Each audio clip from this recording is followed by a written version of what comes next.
Hey, In Anime here, back after an extended absence, the same way Wonder Egg Priority was absent these last couple of months. However, while my return will be welcomed with little fanfare, Wonder Egg Priority's episode 13 and series finale was greatly anticipated, and just fell flat in this viewer's opinion. So, pull up a chair and let's discuss. Their power to overwhelm and destroy the world's most shocking monster. I was enthusiastic when I learned that Wonder Egg Priority's finale would be 40 plus minutes of content. There were a lot of loose ends that needed to be tied up. What is the deal with Neru and her sister? How will Frill be defeated? Will Momoe and Rika recover? Wait, let me stop myself there. Instead of diving right into the action and answering these questions, we are greeted by a recap of the series. A full 20 minutes of recap.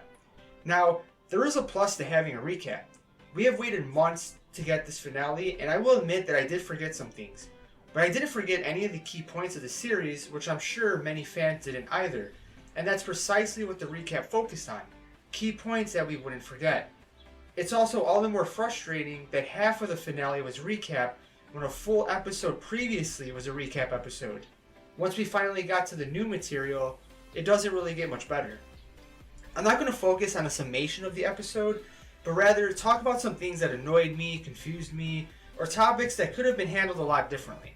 So I apologize, but expect this video to be as convoluted as the finale. One issue I had was how the Koito Mr. Sawaki arc or storyline was handled.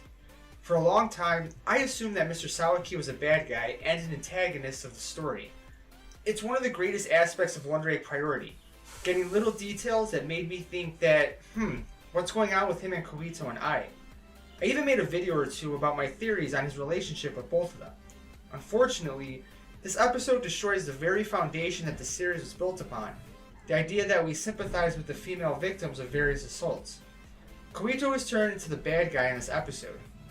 Apparently, she caused trouble at her previous school, which resulted in the suicide of a teacher, and then tries to accuse Mr. Sawaki of assault and get him into trouble, but slips and falls to her death.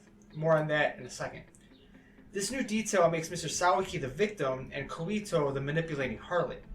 That totally goes against the grain of the show, because girls have always been the victims and men the perpetrators. Even Frill was the victim of abuse and destruction by her male creators.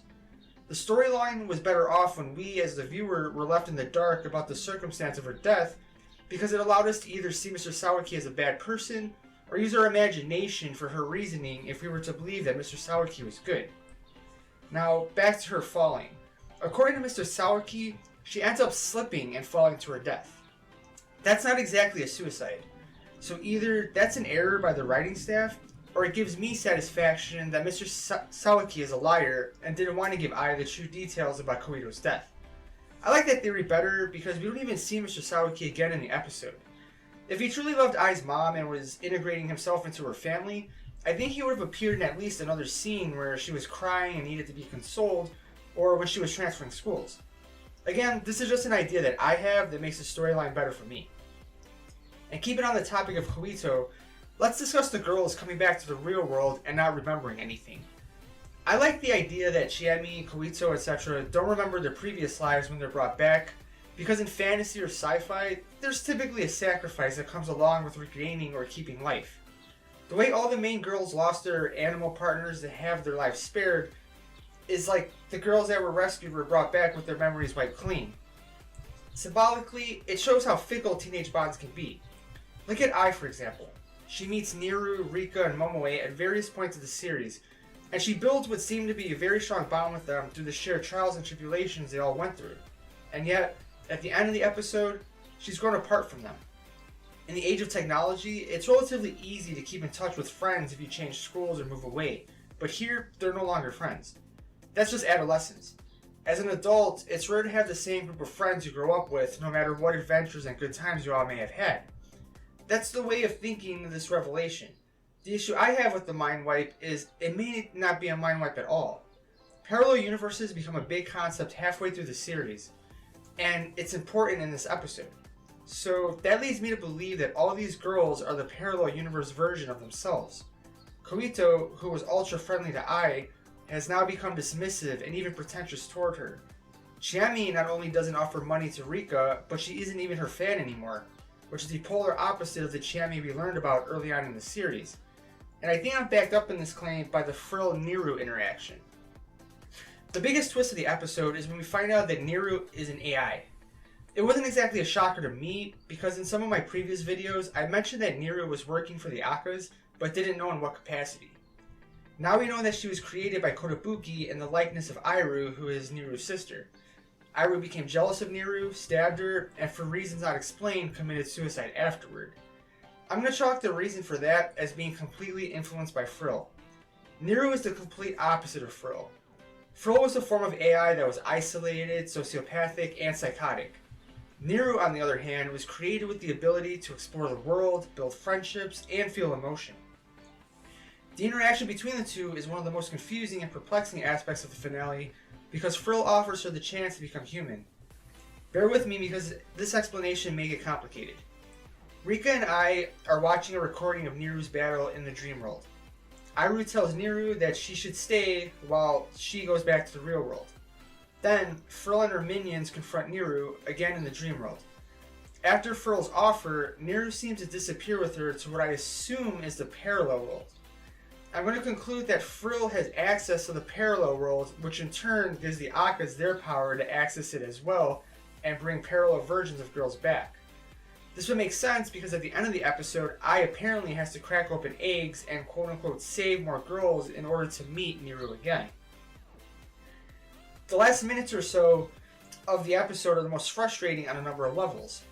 Ai hears a conversation about the weather from a couple of girls, and that pulls back all the memories about the time she spent with the main cast. Then she decides that she needs to see Neru again, in contrast to Rika, who earlier stated she was not going to do anything for Neru because she's a robot, which is in further contrast to Momoi, who didn't even bother to watch the recording. When Ai sees the Akkas, they jerkishly tell her that she ran away once and maybe Neru won't even see her. But I feel like they know where Neru is, they have the capacity to be able to help Ai, but of course they're just going to be spectators as usual rather than participants. And then the most frustrating is Ai claiming that she's back. This teases us as a viewer that there will be a movie or a second season. I find that doubtful. However, I do see her statement as being one to tell us that she's back to her happy self that we met in episode 12. She isn't wandering aimlessly, but rather has her memories refreshed, and she's back to being the heroine of the story that we came to love. Now, this finale was a letdown. There was no resolve to Thanatos or Warriors of Eros, no final confrontation with Frill, and there was not one single battle aside from clips during the recap portion. One of the greatest aspects of the show was how beautifully crafted the battles were, both in choreography and color. That being said, I still consider Wonder Egg Priority an amazing anime, and one of my favorites all time. The finale didn't satisfy, but maybe that's what the director was going for.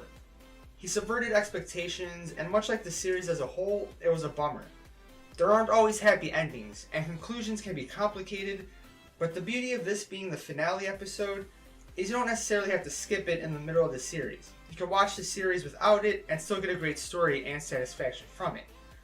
Obviously, this episode was not a priority to the writers, but that's life, and that pun isn't intended.